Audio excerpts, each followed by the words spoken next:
اس کے ساتھ عدل اور انصاف کا فیصلہ فرماتے تھے۔ ایک مرتبہ قبیلہ قریش کے خاندان بنی مخزوم کی ایک عورت نے چوری کی۔ قبیلہ قریش کو اس واقعے سے بہت ٹینشن ہوئی، ہم لوگ تمام عرب کی نگاہوں میں ذلیل و خوار ہو جائیں گے۔ اس لیے ان لوگوں نے یہ طے کیا کہ بارگاہ رسالت میں کسی سے سفارش کروائی جائے۔ چنانچہ ان لوگوں نے حضرت اسامہ بن زید رضی اللہ تعالیٰ عنہ کو، جو پیارے آقا کی نگاہوں میں انتہائی محبوب تھے، ان پر دباؤ ڈال کر انہیں اس بات پر ایگری کر لیا کہ وہ آپ صلی اللہ علیہ وسلم کے سامنے اس عورت کی سفارش کریں۔ حضرت اسامہ بن زید نے قریش کے اصرار پر اس عورت کی سفارش کی۔ آپ کی بات سن کر نبی پاک کی پیشانی پر جلال کے آثار ظاہر ہوئے اور آپ نے نہایت ہی ناراضگی والے لہجے میں فرمایا کہ اے اسامہ، تو اللہ کی مقرر کی ہوئی سزاؤں میں سے ایک سزا کے بارے میں سفارش کرتا ہے۔ پھر اس کے بعد آپ نے کھڑے ہو کر ایک خطبہ دیا اور اس خطبے میں یہ ارشاد فرمایا کہ اے لوگو، تم سے پہلے کے لوگ اس وجہ سے گمراہ ہو گئے، یعنی بھٹک گئے، کہ جب ان میں کوئی شریف چوری کرتا تو اس کو چھوڑ دیتے، اور جب کوئی کمزور آدمی چوری کرتا تو اس پر سزائیں قائم کرتے تھے، یعنی ان کو سزائیں دیتے تھے۔ کوئی لمبا فلسفہ نہیں ہے، کوئی اسپیچ نہیں ہے، one line policy, one line statement, تمام انسانوں کے لیے لیسن، اس پر عمل اور کامیاب سسٹم کی گارنٹی۔ ناظرین، نبی پاک نے ہر موقع پر عدل و انصاف کا پیغام دیا، چاہے وہ پرسنل لائف ہو یا ایز اے لیڈر ہو، کچھ بھی ہو، کوئی بھی معاملہ ہو، کہیں بھی ہوں، سامنے کوئی بھی کھڑا ہو، کسی کو ناانصافی کا سامنا نہیں کرنا پڑا۔ اگر بات کی جائے ایتھکس سکھانے کے حوالے سے تو بحیثیت محسن انسانیت آپ صلی اللہ علیہ وسلم نے اخلاقیات کے چیپٹرز میں بھی دنیا بھر کے انسانوں کو اپنی سیرت سے ایسے ایسے لیسنز پڑھائے ہیں جن کی مثالیں نہیں ملتی۔ آپ اپنی ازواج، اپنے اصحاب، اپنے رشتہ داروں، اپنے پڑوسیوں، ہر ایک کے ساتھ اتنی خوش اخلاقی سے پیش آتے تھے کہ ان میں سے ہر ایک آپ کے اخلاق کے حسنہ کا دیوانہ ہو جاتا تھا۔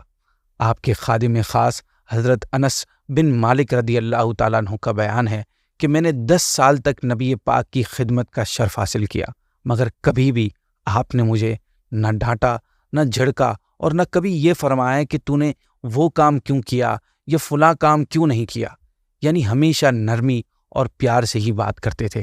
حضرت عائشہ صدیقہ رضی اللہ تعالیٰ عنہ کہتی ہیں کہ رسول اللہ سے زیادہ کوئی خوش اخلاق نہیں تھا۔ آپ کے صحابہ یا گھر والوں میں سے کوئی بھی آپ کو پکارتا تو آپ لبیک کہہ کر اسے جواب دیتے۔ آپ نے فرمایا، تم میں سب سے اچھا وہ ہے جو اپنے گھر والوں کے لیے سب سے اچھا ہو، اور میں اپنے گھر والوں کے لیے تم سب سے زیادہ اچھا ہوں۔ حضرت جریر رضی اللہ تعالیٰ عنہ ارشاد فرماتے ہیں کہ جب سے مسلمان ہوا، کبھی بھی آپ صلی اللہ علیہ وسلم نے مجھے اپنے پاس آنے سے نہیں روکا، اور جس وقت بھی آپ مجھے دیکھتے تو مسکرا دیتے، اور آپ اپنے اصحاب سے خوش طبعی بھی فرماتے تھے۔ آپ سب کے ساتھ مل جل کر رہتے اور ہر ایک سے گفتگو فرماتے۔ صحابہ کرام کے بچوں سے بھی خوش طبعی فرماتے اور ان کے بچوں کو اپنی گود میں بٹھا لیتے۔ آپ آزاد، غلام اور مسکین سب کی دعوت قبول فرماتے تھے۔ ناظرین، رسول اللہ کے احسانات میں آپ کا عورتوں کے حقوق کو بیان کرنا اور انہیں جاہلیت کے دور کی ذلت سے نکال کر عزت و احترام کے مقام پر کھڑا کرنا بھی ہے۔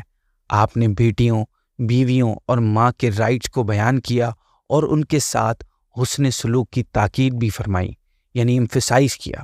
آپ کی ٹیچنگ سے ساری دنیا میں عورتوں کے حوالے سے ایک انوکھا انقلاب پیدا ہوا، جس سے اسپیشلی لاچار عورتوں کے بھی دکھ و درد دور ہو گئے۔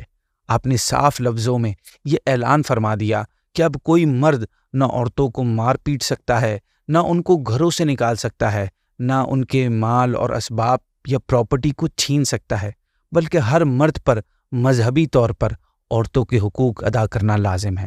بیٹیوں کی اچھی پرورش کے بارے میں آپ نے ارشاد فرمایا کہ جس شخص پر بیٹیوں کی پرورش کا بوجھ پڑ جائے اور وہ ان کے ساتھ حسن سلوک کرے تو وہ اس کے لیے جہنم سے حجاب ہو جاتی ہے، یعنی جہنم اور اس کے بیچ میں کوئی چیز آ جاتی ہے، کوئی دیوار آ جاتی ہے۔ اسی طرح آپ صلی اللہ علیہ وسلم نے ماں کے حقوق بھی سکھائے ہیں۔ چنانچہ ایک شخص نے آپ کی بارگاہ میں آ کر عرض کی کہ یا رسول اللہ، میرے حسن اخلاق کا زیادہ حقدار کون ہے؟ آپ نے ارشاد فرمایا، تمہاری ماں۔ اس نے دوبارہ عرض کی اس کے بعد کون ہے؟ ارشاد فرمایا تمہاری ماں۔ تیسری بار عرض کی اس کے بعد کون؟ تو آپ نے اس مرتبہ بھی یہی ارشاد فرمایا تمہاری ماں۔ اس نے پھر عرض کی کہ اس کے بعد کون؟ تو آپ نے ارشاد فرمایا تیرا باپ۔ ناظرین، یہ رسول اللہ صلی اللہ علیہ وسلم کی بے مثال شخصیت ہی ہے جنہوں نے انسانوں کے مظلوم ترین طبقے عورتوں کے حقوق کو بیان فرما کر پوری انسانیت پر بہت بڑا احسان فرمایا، ورنہ نہ جانے آج بھی اس دور کی طرح کتنی ہی عورتیں مردوں کے ظلم اور زیادتی کا شکار ہو رہی ہوتی۔ ناظرین، آپ نے سوسائٹی کی بہتری کے لیے تعلیم اور تربیت پر بہت زور دیا اور انسانیت کو جہالت کے اندھیروں سے نکال کر علم کی روشنی سے منور فرما دیا۔ آپ نے فرمایا علم کی تلاش ہر مسلمان پر فرض ہے۔ عالم کی عابد پر فضیلت ایسی ہے جیسی میری فضیلت تمہارے ادنا پر۔ اللہ اور اس کے فرشتے اور آسمان اور زمین والے، حتیٰ کہ چونٹیاں اپنے سوراخوں میں اور مچھلیاں پانی میں درود بھیجتی ہیں لوگوں کو علم دین سکھانے والے پر۔ آپ صلی اللہ علیہ وسلم نے غلاموں، یتیموں اور دیگر کمزور کیٹیگریز کے لوگوں کے رائٹس کو بھی بیان کیا۔ جس سوسائٹی میں یتیموں کے مالوں پر، ان کی پراپرٹیز پر آسانی سے قبضہ کر لیا جاتا تھا اور اسے کوئی بڑی برائی بھی نہیں سمجھا جاتا تھا، آپ نے فرمایا اس میں مسلمانوں کے گھروں میں سب سے بہتر گھر وہ ہے جس میں یتیم ہو اور اس کے ساتھ اچھا سلوک کیا جاتا ہو، اور مسلمانوں کے گھروں میں سب سے برا گھر وہ ہے جس میں یتیم ہو اور اس کے ساتھ بد سلوکی کی جاتی ہو۔ غلاموں کے بارے میں فرمایا کہ تمہارے غلام بھی تمہارے بھائی ہیں جنہیں اللہ پاک نے تمہارے ماتحت کیا ہے، تمہارے انڈر کیا ہے، سو جو تم خود کھاتے ہو انہیں بھی وہی کھلاؤ، اور جو خود پہنتے ہو انہیں بھی وہی پہناؤ۔ انہیں ان کی طاقت سے بڑھ کر کسی قسم کا ذمہ دار نہ ٹھہراؤ، اور اگر ایسا کوئی کام ان کے ذمے لگاؤ تو اس کام میں خود بھی ان کی مدد کرو۔ اور آپ صلی اللہ علیہ وسلم نے سوشل ڈسکرمنیشن کو ختم کر کے انسانی مساوات، ہیومن ایکویلٹی کا پیغام عام کیا۔ عرب و عجم، کالے اور گورے کی کوئی تمیز نہ رکھی۔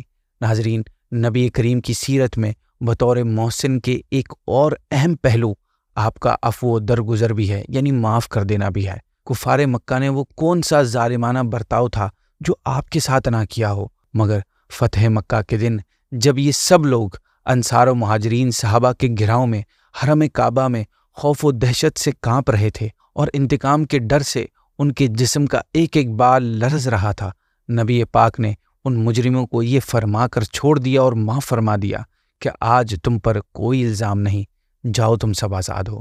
ایک کافر کو صحابہ کرام پکڑ کر لائے کہ یا رسول اللہ صلی اللہ علیہ وسلم، اس نے آپ کے قتل کا ارادہ کیا تھا۔ وہ شخص خوف اور دہشت سے لرز گیا کہ نہ جانے اب اس کے ساتھ کیا ہو۔ آپ نے فرمایا کہ تم کوئی خوف نہ رکھو بلکہ مت ڈرو، اگر تم نے میرے قتل کا ارادہ کر لیا تھا تو کیا ہوا؟ تم کبھی بھی میرے اوپر غالب نہیں ہو سکتے، کیونکہ اللہ پاک نے میری حفاظت کا وعدہ فرما لیا ہے۔ ناظرین، رسول اللہ نے دنیا کو ایک ایسا اکنامک سسٹم دیا جس میں ہر ایک کے حقوق، بائر سیلر سب کے رائٹ سیف رہتے ہیں، اور آپ نے اسلامک اکانومی کے پرنسپلز بھی بتائے جو مختلف قسم کے معاشی خرابیاں جیسے سود، رشوت اور ٹریڈ کے غلط طریقوں کو ختم کرتے ہیں اور آج بھی مثالی سمجھے جاتے ہیں۔ آپ صلی اللہ علیہ وسلم نے کسی بھی قسم کی نسلی یا سوشل ڈسکرمنیشن کا خاتمہ کیا اور ایک اسلامی معاشرہ قائم کیا جس میں ہر فرد کے حقوق محفوظ تھے۔ خطبہ حجۃ الوداع کے موقع پر آپ کے تاریخی الفاظ یہ تھے کہ اے لوگوں، بے شک تمہارا رب اللہ ہے اور بے شک تمہارا باپ آدم علیہ السلام ایک ہیں۔ سن لو، کسی عربی کو عجمی پر، کسی سرخ کو کسی کالے پر کوئی فضیلت نہیں مگر تقوی کے سبب سے۔ ناظرین، تاریخ گواہ ہے کہ آپ نے کس طرح ایک بدترین معاشرے کو بلندیوں پر پہنچایا اور کس طرح ایک محسن ہونے کا کردار نبھایا ہے۔ ہمیں بھی آج ضرورت ہے کہ رسول اللہ صلی اللہ علیہ وسلم کی تعلیمات کو اپنی زندگی کا حصہ بنائیں اور معاشرے کو بہتری کی طرف لے جائیں۔ اسی پر ہم یہ والی ایپیسوڈ کو اینڈ کرتے ہیں۔ نیکسٹ ایپیسوڈ میں ہم انشاءاللہ حضور صلی اللہ علیہ وسلم کی سیرت کے کسی اور ایسپیکٹ اور پہلو پر بات کریں گے۔ جزاک اللہ۔ السلام علیکم ورحمۃ اللہ وبرکاتہ۔